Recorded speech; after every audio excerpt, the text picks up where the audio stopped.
할렐루야. 네, 사도신경으로 예배를 시작하겠습니다.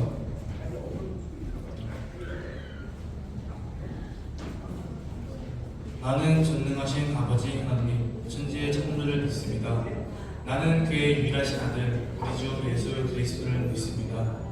그는 성령으로 잉태되어 동정녀 마리아에게서 나시고 본디오 빌라도에게 고난을 받아 십자가에 못 박혀 죽으시고 장사된 지 사흘 만에 죽은 자 가운데서 다시 살아나셨으며 하늘에 오르시어 전능하신 아버지 하나님 우편에 앉아 계시다가 거기로부터 살아있는 자와 죽은 자를 심판하러 오십니다. 나는 성령을 믿으며 거룩한 공교회와 성도의 교제와 죄를 용서받는 것과 몸의 부활과 영생을 믿습니다. 네. 다 같이 찬양하겠습니다.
마음의 연약한 눈물의 끝에서 또 나를 반겨주시는 나는 내 마음의 복음이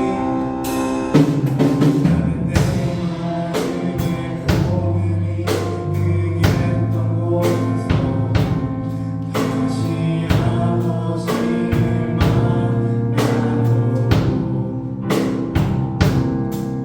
주님 내 마음의 연약한 눈물의 끝에서 또 나를 만져주시는 그때 생각했던 그의 부르심 다시 나를 외롭게 하시네 다시 일어나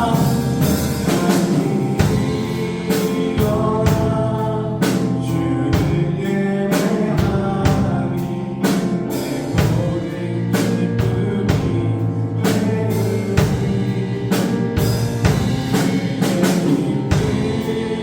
되어 삶의 모든 순간 주께 하려 드리니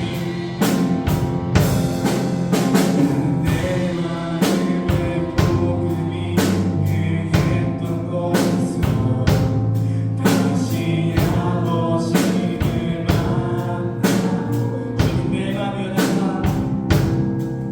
주님 내 마음의 연약한 눈물의 끝에서 또 나를 반겨주시는 각자 생각했던 찾다 생각했던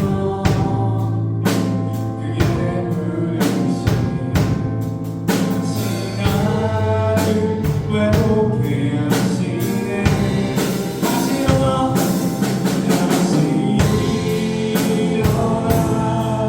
주를 예배하니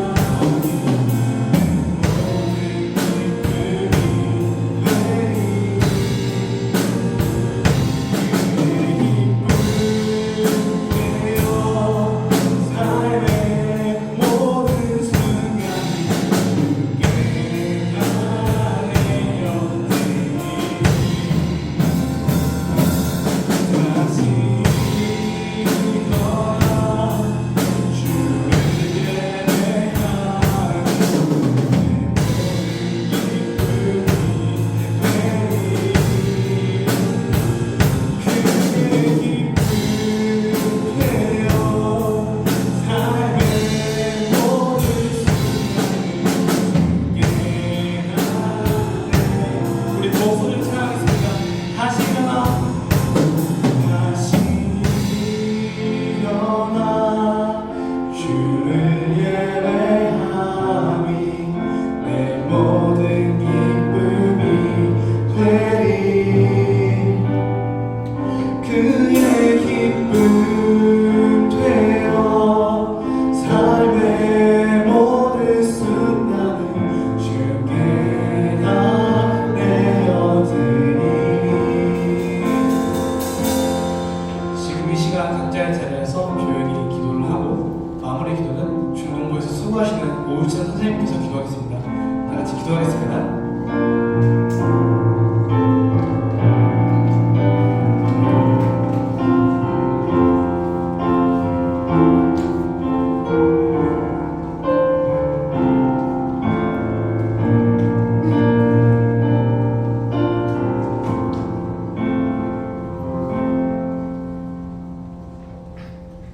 기도드리겠습니다.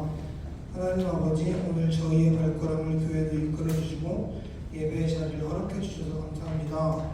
학생들이 시험 기간에 있습니다. 모두 준비한 만큼 열심히 노력한 만큼 좋은 결과 나올 수 있도록 도와주세요. 중고등부 친구들이 각자의 자리에서 상황 속에서 겪고 있는 상황을 저희는 모두 알 수 없지만 주님께서는 다 아실 거라 믿습니다. 주님께서 그들의 상황에 그들의 환경에 알맞는 해결책과 회복을 주세요. 말씀 전하시는 전도사님을 위해 기도드립니다. 전도사님 말씀을 전하실 때 저희에게 잘 들릴 수 있도록 도와주시고 저희의 눈과 귀가 열릴 수 있도록 도와주세요. 예수님의 이름으로 기도드렸습니다. 아멘.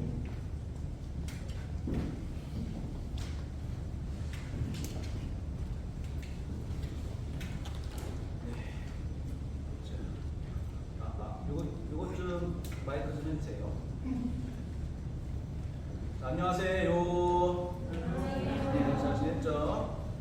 오늘이 몇 월 며칠이죠? 6월 25일. 6월 25일은 6.25 전쟁 했던 날이에요. 그 6.25입니다. 그래서 오늘 주제가 무엇이냐? 다음 페이지 한번 넘겨보실래요? 비비님. 자, 6.25 전쟁 73주년. 하나됨을 꿈꾸는 다음 세대라는 주제로 우리가 얘기를 나눠볼 텐데요. 자, 여러분 73주년이에요. 그러면 여기서 문제 6.25는 몇 년도에 발생했을까요? 1950년. 정답. 1950년에 6.25 전쟁이 발발한 거예요. 자, 다음 페이지 넘겨주세요. 내가 페이지는 안 넣었네. 자, 1950년에 발발한 전쟁입니다. 우리가 한 70년 전쯤에, 그러니까 우리가 전쟁이 아니고 지금 우크라이나 러시아 전쟁하듯이 우리도 그런 전쟁을 아픔을 겪은 건데, 우리는 같은 민족끼리 그 전쟁을 아픔을 겪은 거죠. 그렇죠? 근데 70년이 여러분 길다면 길고 짧다면 뭐 짧은 시간일 수도 있겠지만은 문제는 무엇이냐? 우리들은, 그리고 여러분들은 그 6.25 전쟁이라는 것이 무엇인지, 6.25 전쟁의 아픔이 어떤 건지, 그 전쟁이 남긴 트라우마가 어떤 것인지 거기에 대한 감각이 상당히 멀어져 있다라는 것입니다. 그렇죠? 자, 그래도 저 때만 해도요, 학교에서 통일에 대한 교육을 조금 했었어요. 그래서 오늘 우리가 통일 포스터 공모전 했던 것도 있잖아요. 그런 거 저 학교에서도 막 하고 그랬습니다. 그래서 막 통일 교육을 해서 우리는 통일을 해야 됩니다. 우리의 소원은 통일, 막 이런 노래도 학교에서 부르고 시키고 했었단 말이에요. 근데 여러분 그런 거 요새 해요? 해요. 왜요? 안 해요. 그런 걸 안 합니다. 그래서 요새는 통일을 해야 한다는 생각조차도 잘 하지 않는 시대인 것 같아요. 자, 그래서 몇 가지 통계를 보겠습니다. 여기 보세요. 통일을 선호하는 그래프는 조금씩 내려가고 있어요. 대신에 평화 공존을 선호하는 그래프는 조금씩 올라가고 있어요. 평화 공존을 선호한다는 것은 뭐냐? 그냥 평화롭게 서로 각자 잘 살자는 거예요. 통일 안 해도 되니까. 그런 것들이 늘어나고 있는 거예요. 근데 여러분, 여기서 전쟁을 하자, 왜 그런 전쟁을 하자는 그래프는 왜 없어요? 이런 질문하면 안 됩니다. 그런 거는 보기에 없는 거예요. 평화롭게 그냥 각자 잘 살자. 통일은 조금씩 안 해도 된다는 인식이 늘어나고 있는 것이죠. 두 번째 그래프 보여주세요. 자, 이건 무엇이냐? 세대별로 어떻게 생각하는지 그래프예요. 오른쪽으로 갈수록 어린 세대, 젊은 세대들입니다. 젊은 세대로 갈수록 통일을 그닥 선호하지 않는다. 그냥 평화 공존을 더 선호하는 거예요. 젊은 세대로 갈수록. 여기도 보세요. 통일을 선호하는 거는 젊은 세대로 갈수록 굳이 통일 안 해도 되는데요. 이런 쪽으로 가고 있는 거죠. 여러분도 그렇게 생각하는 것 같죠? 통일은 보다는 그냥 잘 먹고 잘 살자. 여기에 초점이 맞춰지고 있는 겁니다. 싸우지는 말고 그냥 남처럼 살자. 이렇게 되고 있는 거죠. 자, 통일보다는 평화를 선호하고 있다. 그러니까 제가 어렸을 때 배웠던 거는 통일을 해야 되는 이유가 뭐예요? 그러면 이렇게 물어보면 뭐라고 대답했을까요? 한민족이기 때문에 라고 대답했어요. 한민족이기 때문에. 우리는 한민족이기 때문에 다시 하나가 되어야 되는 것이 마땅하다. 이런 민족주의적인 통일관을 가지고 있었던 것이죠. 감사합니다. 자, 보세요. 잘 됩니다. 자, 그런데 이제 한민족이기 때문에 통일을 해야 된다 이렇게 얘기하는 거는 설득력이 이제는 떨어지고 있다는 거예요. 점점 세대로 갈수록. 한민족은 무슨 한민족이야? 지금 한 가족끼리도 다 떨어져가지고 1인 가구가 이렇게 늘어나고 있는데 한민족이 아니라 그렇게 되고 있는 거죠. 그러니까 한민족이라는 개념이 점점 약해지고 있는 거야. 그럼 무슨 개념이 늘어날까 대신에? 이제는 이익의 측면에서 생각하는 개념이 늘어나는 겁니다. 이익의 측면에서. 통일이 이익이 되냐 안 되냐 요거를 따지기 시작하는 거예요. 예를 들어서 그러면은 서로 다른 정치 체제를 그냥 유지하는 척 너희는 공산주의 잘해 우리 자본주의 잘 할 테니까 이렇게 되는 거예요. 그렇게 해가지고 우리는 민주주의 잘 할 테니까 경제 체제도 다르고 그냥 그렇게 살면서 서로 국경도 넘어들고 서로 이렇게 경제 교류도 하고 서로 여러 가지 받을 거 받고 줄 거 주고 하면서 하면 이득이지 않을까? 이런 생각을 하게 된 겁니다. 이제는. 그래서 단일제와 연합제를 어떻게 선호하는가를 봤더니 이게 단일제예요. 단일제는 하나로 다 합치자는 겁니다. 그런 것들은 이제 미세하게 좀 떨어지고 있죠. 대신에 연합제는 뭐예요? 그냥 다른 체제를 유지한 채로 그냥 연합만 하자는 거예요. 그런 것들은 조금씩 늘어나고 있는 거지. 하나가 꼭 하나의 국가 체제를 갖추지 않더라도 우리가 서로 왕래할 수 있고 서로 잘 지낼 수 있잖아. 협력할 수 있잖아. 이렇게 얘기하는 겁니다. 그럼 여기서 또 질문을 해야 돼. 그럼 그것이 과연 진짜 통일이라고 할 수 있을까? 이런 생각도 해보는 겁니다. 실제로 통일은 아니지만은 체감상의 통일은 되는 거지. 그러니까 체감상의 통일도 과연 통일이라고 할 수 있을까? 이런 생각을 하는데 이런 경우가 실제로 있긴 있어요. 그치? 누구야? 왜 이리 똑똑한 것이야? EU, 유럽연합 이런 것들 그런 것들이 이제 그런 개념처럼 하자는 것이 연합제인 겁니다. 그러니까 그래프를 보면 연합제를 원하는 게 조금씩 늘어나고 있죠. 그리고 세대별로 보면은 이거는 물론 세대가 젊은 세대로 갈수록 단일제를 선호하기보다는 연합제를 선호하는 게 늘어나고 있기는 하지만 그럼에도 불구하고 전체적으로 세대에 관계없이 연합제가 더 좋지 않겠냐, 단일제는 아무래도 조금 무리됐지 않겠냐 이렇게 생각을 하고 있다는 것이죠. 그냥 적당히 잘 섞여서 살아보자 라고 생각하는 것입니다. 이것이 좀 애매해. 이런 애매한 입장을 이야기하는 것은 그러니까 옛날에는 그래도 지금보다 이건 윤리적인 관점에서 한 민족이라는 관점에서 통일을 생각했다면 이제는 윤리적인 관점이나 그런 것이 아니라 비용과 이익의 관점에서 생각하는 경향이 강해졌기 때문입니다. 아무래도 자본주의의 영향이 있겠죠.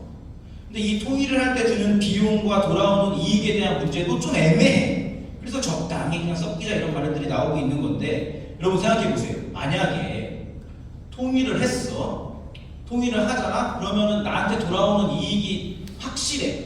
통일을 하면은 무조건 이익이야. 그러면은 통일을 고민할 필요가 있어요, 없어요? 그러면은 통일을 그냥 다 같이 하면 돼요. 근데 그것이 모호하단 말이에요. 확실하지가 않단 말이에요. 통계를 하나 더 보겠습니다. 국가와 개인의 통일 편익. 어려운 얘기 써놨네요. 자, 그건 무슨 말이냐? 나라에는 도움이 된다고 생각하는 사람이 60% 정도 되는 거예요. 근데 나한테 도움이 된다고 생각하는 사람은 30% 정도밖에 안 된다는 겁니다. 나라에는 통일하면 도움이 되는 게 맞아. 근데 나한테까지 이득인지는 잘 모르겠어. 국가 차원에서는 통일은 필요한 거야. 근데 개인에게 꼭 유리한 거는 아닌 것 같아. 이렇게 생각하는 겁니다. 근데 이거 참 신기한 거예요. 보세요. 우리는 국가에 속한 사람들이잖아요. 대한민국이라는 나라에. 그래서 대한민국이라는 나라에 이득이 되면은 나한테도 당연히 이득이 되는 거 아니에요? 자연스럽게? 근데 그렇게 생각하지 않는다는 거예요. 왜? 이것은 우리 사회의 지금 분배의 문제, 양극화의 문제 이런 것들이 존재하고 있고 그런 것들이 심각하기 때문에 국가의 이득이 곧 내 이득이 아니다 라는 생각들이 깔려있다는 것을 보여주지 않는 거지. 나한테 정당한 배분이 돌아오지 않을 거라는 생각을 가지고 있는 겁니다. 자본주의의 약점이기도 하죠. 자, 이 돈에 대한 문제는 북한의 이미지와도 연관이 있습니다. 위에 정권에 따라 시대에 따라 차이가 있긴 하지만 그래도 비슷한 수준인데 이 주목할 그래프는 아래 두 개예요. 아래 두 개. 파란색 뭐냐? 옛날에는 북한을 지원 대상이라고 생각하는 사람이 45%에서 50% 정도 됐어. 북한은 우리가 지원해줘야 될 대상이다. 근데 지금은 뭐예요? 지원해줘야 될 대상이 아니라고 생각하는 거예요. 더 이상 북한이. 니들이 굶어 죽던 말던 지원해줄 대상은 아니라고 생각하는 사람이 늘어나는 거예요. 이건 뭐예요? 이건 늘어났잖아. 협력 대상이다라고. 협력 대상. 북한은 지원 대상이 아니라 협력 대상이라는 거예요. 협력 대상. 차라리 아프리카에 굶어 죽는 그 삐쩍 마른 애들을 도와주지 뭘 북한을 도와주냐. 북한은 지원 대상이 아니라 서로 주고받는 협력 관계다. 정치적으로, 경제적으로. 우리가 준 게 있으면 북한에서 받아내는 것이 있어야지 마땅하지. 우리 맨날 주니까 그거 가지고 미사일이나 만들지 않냐?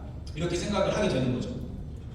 서로 이윤을 남기는 것이 정당하고 마땅하다라고 지금 생각하고 있는 겁니다. 여러분도 그렇게 생각해요? 끄덕끄덕하네요.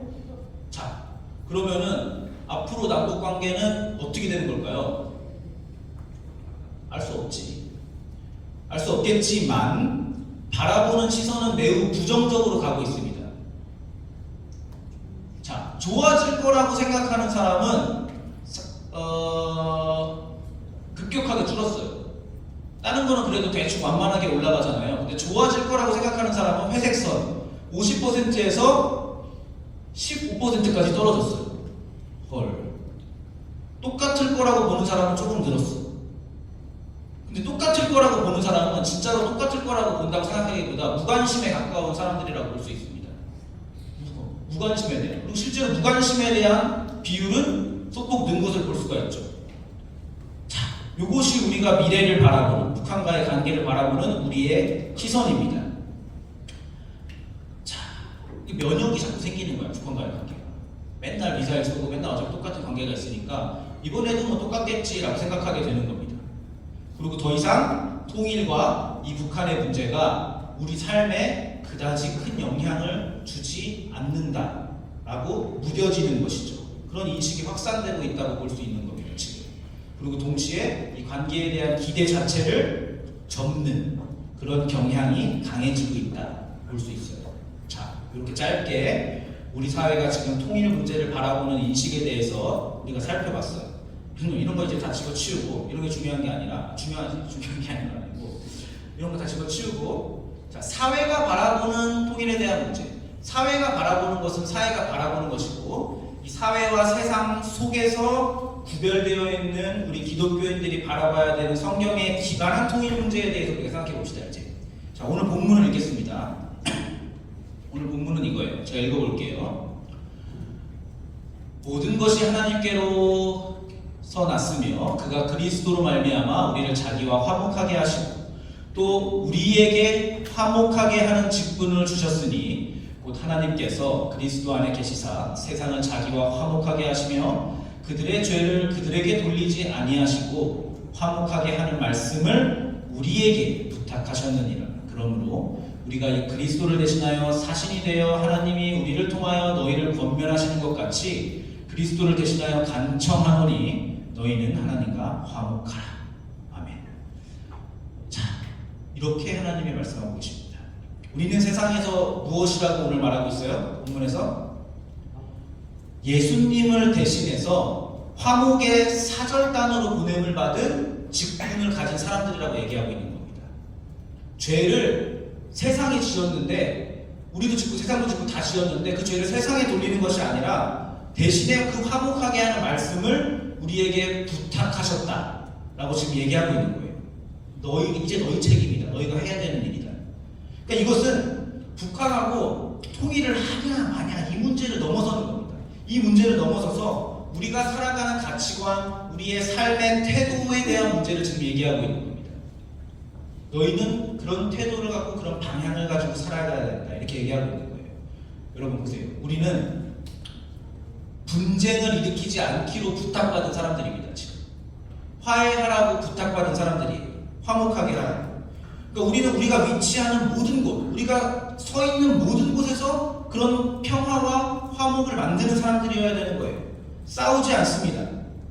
분쟁하지 않습니다. 우리는 언성 높이지 않습니다. 우리는 그런 부탁을 지금 받았어요. 타인의 꼬장 받아냅니다. 얼마든지 꼬장 부려라. 난 그것을 받아내겠다. 견디겠다. 그리고 그 견딤으로써 상대방을 굴복시키는 겁니다. 굴복시키는 것이 아니라 항복시키는 것입니다. 항복시키는 겁니다. 내가 참아내는 모습을 보여주고 있어. 그러면 참고 또 참다 보니까 막 실컷 화내는 그 상대방이 어느 날 깨닫는 겁니다. 근데 쟤는 왜 맨날 저렇게 바보처럼 화도 안 내고 내 화를 다 받아내고 저렇게 머저리처럼 저렇게 다 당하고 살고 있는 거지? 궁금해서 어느 날 물어보는 거. 너 왜 그래? 너 바보야? 물어보는 거예요. 뭐라 그래야 돼요? 교회 다녀서요.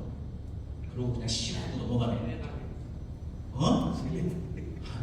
예수 믿어서요. 그냥 그렇게 얘기하고 씹고 넘어가는 거예요. 그게 우리가 오늘 받은 부탁입니다. 무슨 부탁 받았어요? 보세요, 여러분. 왜 이렇게 비효율적이고 자기를 다 깎아먹고 이렇게 힘든 방법을 써야 됩니까? 이러다가 화병 나서 뒤집었는디? 응? 너무 화가 나서?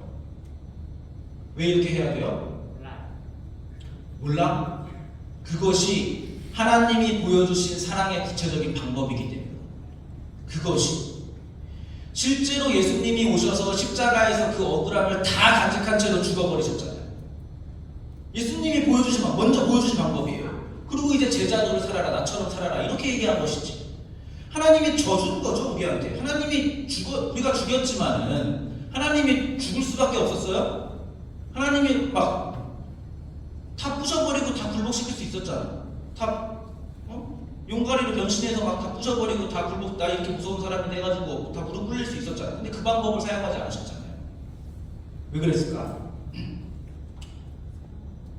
그 방법을 사용하면 항복을 받아낼 수 없기 때문에 아까 말한 대로 굴복은 시킬 수 있지만 항복은 시킬 수는 없는 거예요. 상대방을 위해 져줄 때 져줘서 내가 십자가에 못 박혀 죽었을 때 상대방을 항복시킬 수 있는 겁니다. 그 무력이든 권력이든 어떤 힘으로 상대방을 굴복시키는 것은 항복이라는 말을 항복할게 이 말을 입에 꺼내게 할 수는 있을지언정 진정으로 그 사람을 굴종시키고 나의 모든 것을 상대방 앞에 내려놓게 할 수는 없는 거예요. 그거는 항복이 아니에요. 실제적인 항복. 항복이라고 말은 할 수 있어요. 그 말도 안 되는 것 같지만 이 말도 안 되는 것을 이루어내셨고 이 말도 안 되는 것으로 우리를 구원해내셨고 이 말도 안 되는 것으로 우리를 항복시키셨기 때문에 이것이 놀라운 기적인 것이고 신비인 것이고 사랑인 것입니다. 그리고 우리가 가야 하는 길도 이런 것입니다. 그러니까 우리는 뭐예요? 평화로 항복을 받아내는 사람들인 거예요. 평화로 항복을 받아내는 사람들. 자, 그럼 이제 또 한 번 더 넘어가서 항복을 받아냈어요. 그럼 이제 항복을 받아내서 뭐 합니까? 예수님이 십자가에 달려 돌아가셔서 항복을 받아내셨어요. 구원의 길을 열어두셨습니다. 구원도 하셨어요. 이제 뭐 합니까? 그 다음은 끝이에요. 구원 따놨으니까 이제 대충 살다가 이제 천국 가가지고 가면 됩니까? 죽어서? 아니겠죠? 예수님이 왜 오셔서 죽으셨는지 그 목적을 알고 그 목적대로 이제 살아야죠. 구원받은 사람으로서. 그럼 오신 목적이 뭔데요? 구원의 목적은 뭔데요? 십자가 후에 우리는 뭐 해야 되는데요? 뭐 해야 되는지를 다행히도 예수님이 이들이 모를 것 같아가지고 요한복음 17장에다가 대놓고 적어두셨습니다. 읽어볼게요. 나는 이제 더 이상 세상에 있지 않으나 그들은 세상에 있습니다. 우리는 세상에 있잖아요. 나는 아버지께로 갑니다. 거룩하신 아버지께서 내게 주신 아버지의 이름으로 그들을 지켜주셔서 우리가 하나인 것 같이 그들도 하나가 되게 하여 주십시오. 지금 예수님이 우리를 위해 기도하고 계신 거예요. 우리가 하나인 것 같이 여기 우리는 예수님과 하나님과 성령 하나님, 삼위일체 하나님을 얘기하는 거예요. 하나님이 한 분이신 것처럼 얘네도 이 사람들도 하나가 되게 하여 주십시오. 우리처럼 우리 안에 들어오게 해주십시오. 이 얘기를 하는 겁니다. 그러고 나서 또 아버지께서 내 안에 계시고 내가 아버지 안에 있는 것과 같이 우리가 동일한 사람인 것 같이 내가 하나님이고 하나님이 나인 것 같이 그들도 하나가 되어서 그렇게 예수님과 하나님처럼 우리도 하나가 되어서 우리 안에 있게 하여 주십시오. 하나님과 예수님과 성령 하나님 그 삼위일체 안에 그 공동체 안에 우리도 참여하게 해주십시오. 사위일체가 되게 해주십시오. 그래서 아버지께서 나를 보내셨다는 것을 세상이 믿게 하여 주십시오. 그렇게 해야 그렇게 살아야 세상이 너희들이 하나 되어서 너희들이 공동체로 살아가고 너희가 하나 되는 모습을 보여줄 때 세상이 그것을 보고 예수님이 오셨다는 것을 하나님이 예수님을 보내셨다는 것을 우리가 그렇게 살고 하나님 계시다는 것을 세상이 믿게 하여 주십시오. 이렇게 지금 예수님이 하나님에게 기도하고 계신 거예요. 중요한 얘기를 했습니다. 이게 예수님이 오신 목적입니다. 서로 사랑해라. 서로 사랑해라. 하나님 사랑은 서로 사랑합니다. 하나님과 화목하니 너희가 하나님과 화목하고 싶니? 그럼 하나님과 화목한 것을 이웃과 화목한 것으로 나타내라. 이 얘기를 하는 겁니다. 제가 반년 동안 지겹게 얘기하는 게 서로 사이좋게 지내고 하나가 되라. 이거 이 얘기잖아요. 그죠? 주님의 부탁입니다. 제 부탁이 아니에요. 주님의 부탁입니다. 우리는 하나 되는 일에 힘쓰는 사람들이 하나님과 내가 아니라 하나님과 우리가 하나 될 때에 우리는 천국을 살게 되는 것이고 그 구체적인 모형으로 바로 지금 우리가 이 자리 교회라는 이름으로 모여 있는 겁니다. 다윗 공동체라는 이름으로 모여서 그렇게 천국으로 교회로 천국을 살게 되는 것입니다. 그러니까 여러분 슬프게도 교회가 천국이라고 느껴지지 않는다면 우리는 지금보다 더욱 하나됨에 힘써야 될 것입니다. 하나됨에 힘써야 교회가 천국으로 느껴지고 하나가 되었을 때 천국이라고 느끼게 될 것이에요. 그것을 여러분이 자라면서 반드시 경험할 수 있기를 바라겠습니다. 제가 열심히 해야겠죠? 노력하겠습니다. 주님의 부탁입니다. 이것 때문에 죽으신 거예요. 그러니까 이것은 단순히 통일이냐 단일제냐 연합제냐에 대한 문제가 아니에요. 그것이 아니라 우리의 삶의 방향에 대한 문제고 우리의 삶의 태도에 대한 문제라는 겁니다. 통일을 하면은 뭐 경제적 효과가 어떻고 통일을 하면은 득실이 어떻고를 따지는 게 아니라 우리의 가치관과 우리의 삶에 대한 문제라는 거예요. 통일은 하나 되어가는 그 과정과 툴 중에 하나이지 그 툴 자체가 삶의 목적이 될 수는 없는 겁니다. 갈라져 있다고 관계를 포기하는 것이 아니라 현 상태하고는 관계없이 하나됨을 추구해가야 되는 것이고 삶의 태도를 살아내야 되는 것입니다. 그것이 북한이든 여러분 가정이든 여러분 학교 생활이든 여러분 교회든 여러분이 이렇게 있는 자리에서 내가 있는 자리에서 포기하지 마시고 하나됨을 이루어 가시기 바랍니다. 자, 지금 옆 사람 한 번씩 보세요. 옆 사람 한 번씩 보세요. 그 사람을 포기하지 말라는 거예요. 그 사람을 남이라고 포기하지 말아요. 인사하세요. 사이좋게 지내세요. 네? 그리고 기왕이면 형 누나들이 먼저 좀 다가가면 아무래도 좋겠지. 그죠? 옆 사람 보세요. 염염염염 옆에 있는 사람도 보세요. 염염염염 옆에 있는 사람. 인사하세요. 사이좋게 지내시고 인사하시란 말입니다. 네? 기왕이면 형 누나들이 먼저 하면 좀 좋겠지. 그죠?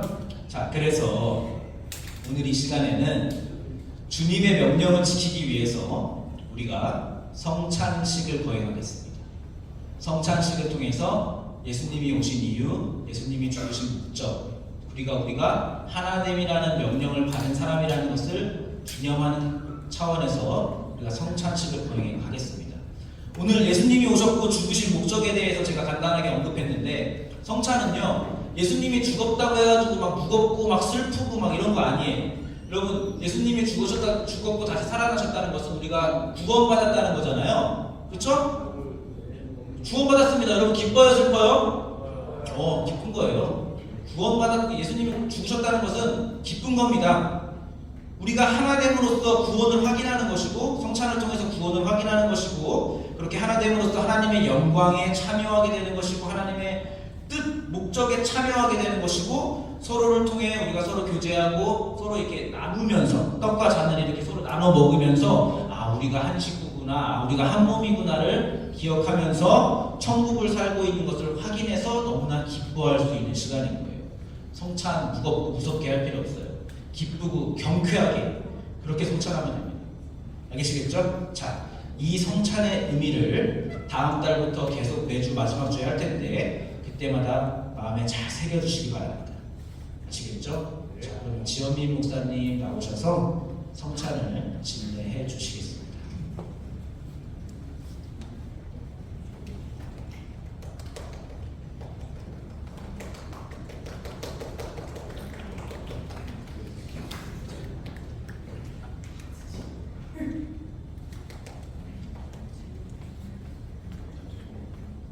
성찬식 시간을 함께 가게 되었습니다.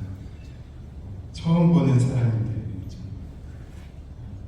갑자기 관계성이 없다가 이렇게 나와서 성찬식을 하게 돼서 좀 미안한 마음이 있어요. 처음 만났으니까 몇 마디라도 하고 오늘만 다음 달부터 예배 길어지지 않게 말하시는 거 말한다면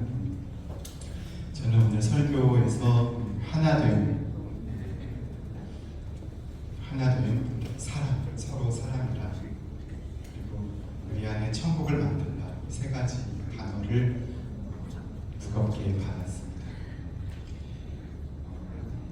사랑. 그런데 이게 가능할까? 여러분 가능할까요? 사랑하는 거, 그리고 우리가 하나 될 수 있을까? 부담스럽고 힘들기도 하고 저 사람 싫어 이런 마음도 있을 수 있고, 그런데 정말 예수께서 하나 되라 말씀하셨는데 하나 될 수 있을까? 또 우리 안에 천국을 이룰 수 있을까? 그것을 이룰 수 있다면 어떤 길이 있을까? 이런 생각을 해봤습니다. 그래서 저는 생각할 때 이런 생각이 들었어요. 빵이 있는데요. 제가 이 빵을 하나 먹겠습니다.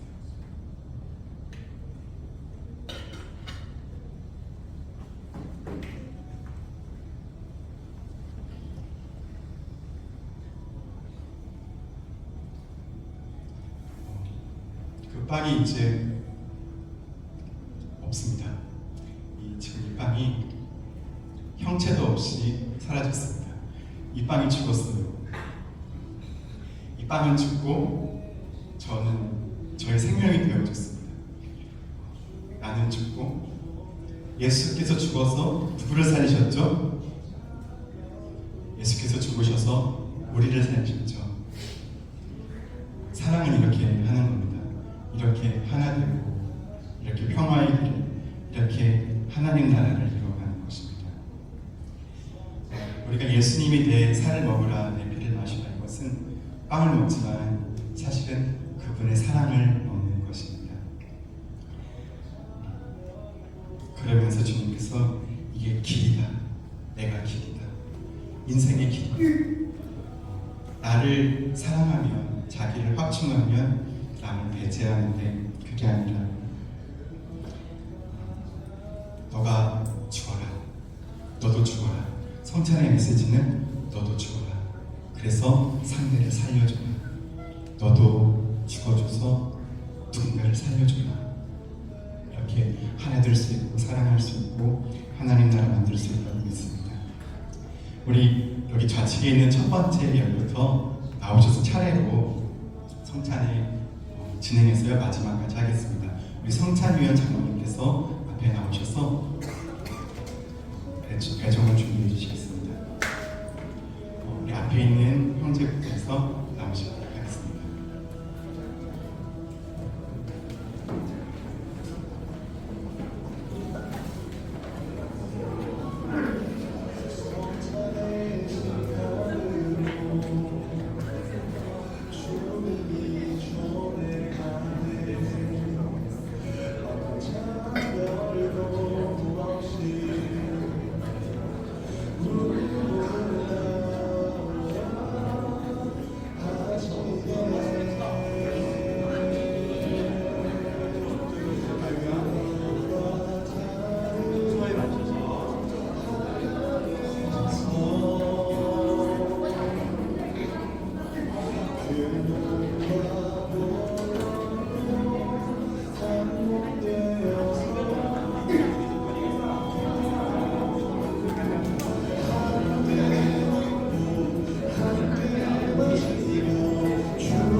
성찬의 식탁으로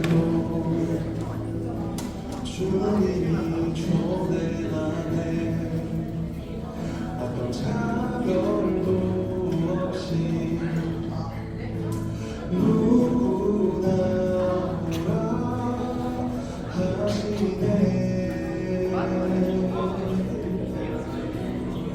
성찬의 식탁으로 주님이 초대하네 어떤 차별도 없이 누구나 오라 하시네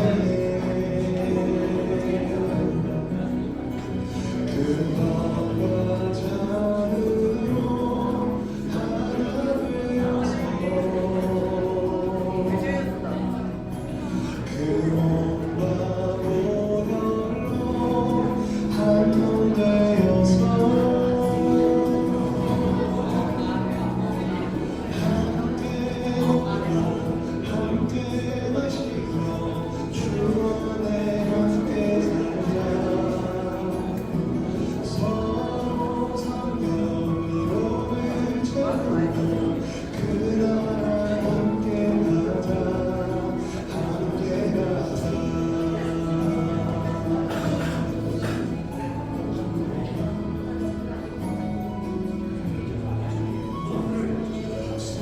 성찬의 식탁으로 주님이 초대하네 어떤 차별도 없이 누구나 오라 하시네 그 떡과 잔으로 하나 되어서 그 몸과 보혈로 한몸 되어서 함께 마시며 주 안에 함께 살자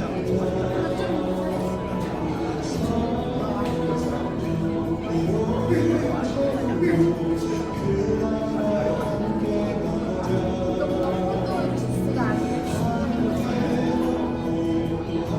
함께 마시며 주 안에 함께 살자 서로 성령으로 외쳐도 그 나라 함께 가자 함께 가자 함께 가자 함께 가자 함께 살자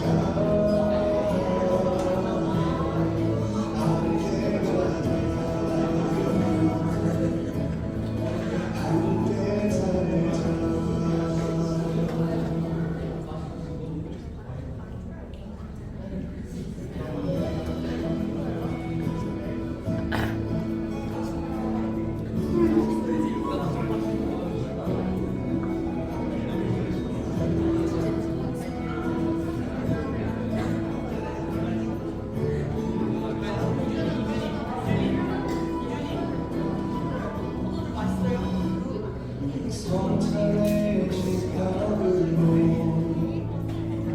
주님이 초대하네 어떤 차별도 없이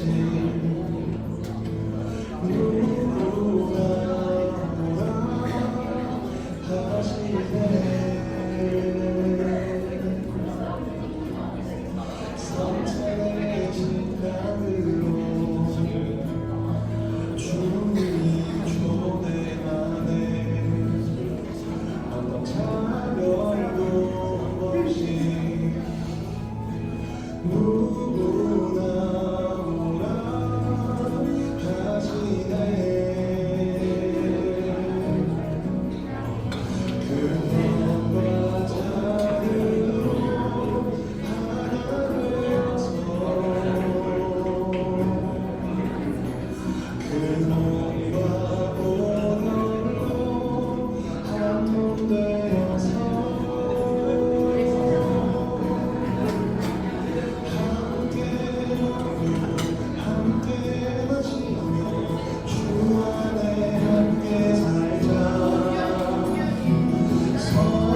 우리 같이 기도하겠습니다.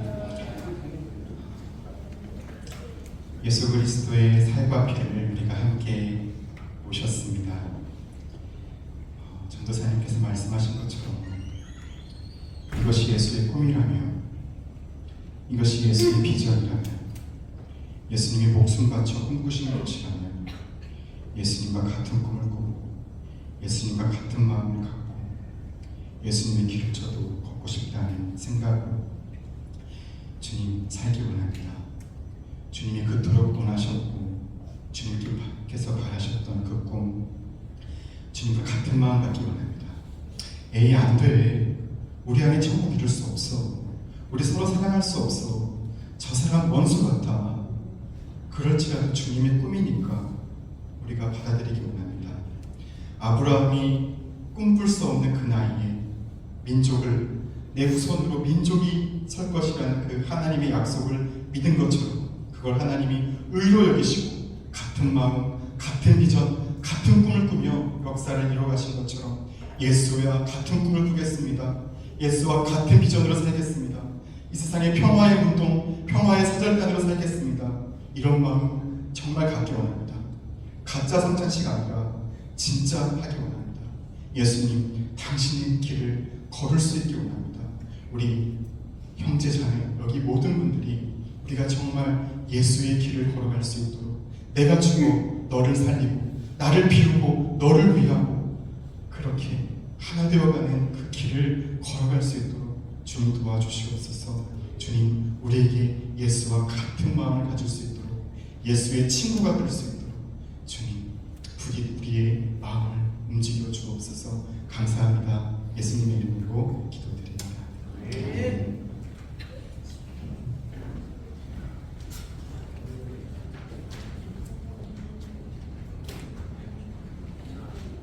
자, 우리 이 시간 찬양하고 주기도문 한번 마실 텐데요. 우리 새 찬양 배워보겠습니다. 앞으로 우리가 성찬을 할 때에는 이 찬양을 하게 될 것 같아요. 이 찬양을 하게 될 건데 가사를 잘 생각하고 찬양을 하겠습니다. 성찬에 관한 찬양이에요.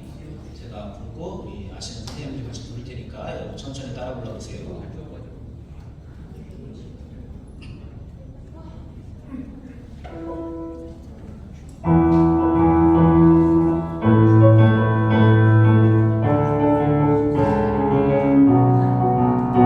PPT 좀 넘겨주세요. 가사. 성찬의 신, 성찬의 신.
주기도문으로 예배를 마치겠습니다. 화면을 보면서 여러분 주기도문 외울 수 있겠지만은 오늘은 보고 읽으면서 같이 주기도문 하겠습니다. 자, 시작. 하늘에 계신 우리 아버지, 아버지의 이름으로 거룩하게 하시며 아버지의 나라가 오게 하시며 아버지의 뜻이 하늘에서와 같이 땅에서도 이루어지게 하소서. 오늘 우리에게 일용할 양식을 주시고 우리가 우리에게 잘못한 사람을 용서하여 준 것 같이 우리의 죄를 용서하여 주시고 우리를 시험에 빠지지 않게 하시고 악에서 구하소서.